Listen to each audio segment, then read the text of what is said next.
Right, I've just done a 5 minute video, but stupidly I was chewing gum all the way through it, so all you can hear is literally me chewing. So let's try again. That's off in the bin. Right, okay, so imagine you want to run something down there, down there, down there. Fairly easy, but it's a sort of a good sort of starting lesson. And then what you want to do is get a coat hanger. I know it's not a coat hanger, but I don't have any wire coat hangers at the moment because I'm a snob and I only go to IKEA for coat hangers. Anyway, you want to use this, a coat hanger, to basically mock up where you want to go first. So I'm just going to do that and pause it. Right, okay, so that's done. So that's your coat hanger sort of mock run as to where you want to go. Now what you want to do is get out one of these really crappy tools off Amazon. They're like £5 or something.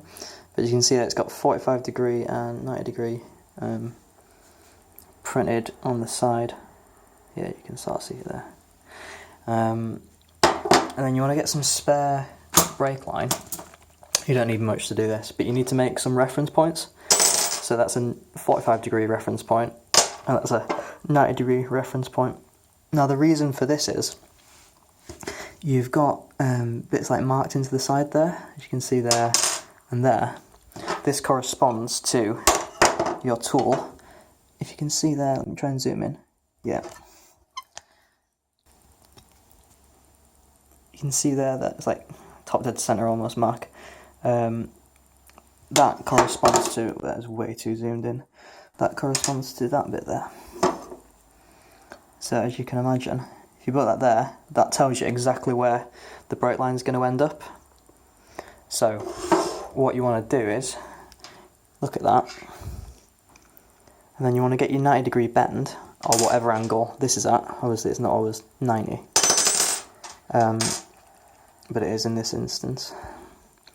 You want to get this, hover it over the coat hanger, and you know exactly where it's going to end up now. So if I didn't have this reference tool and I bent it there, it's going to end up down there. Whereas now I know exactly where it's going to end up by hovering this straight over there. So what you do is you hover that over there, get yourself a Sharpie. This is not a Sharpie. And then what you can do is mark it there. So you know exactly where it's going to end up when you bend it, when you bus it, in line with that. So now you've got your coat hanger. You go around, say if it's quite an intricate jobby, you've got fucking hundreds of them. You've got that, and then what you do is, I've forgotten. What you do is, now you get your coat hanger, you know exactly where it's going to end up, and then you do the same to that. So essentially you use this to know where the brake line is going to end up. So if that was 45°, or roughly 45°, you can put that up against it, and then it'll tell you exactly where your brake line is going to end up when you press it in there. It sounds like quite stupidly easy when it's explained, but it's something that's quite often overlooked, I found. Okay, I've just got this in my hand now. I'm going to use it on my bloody brake line for this video.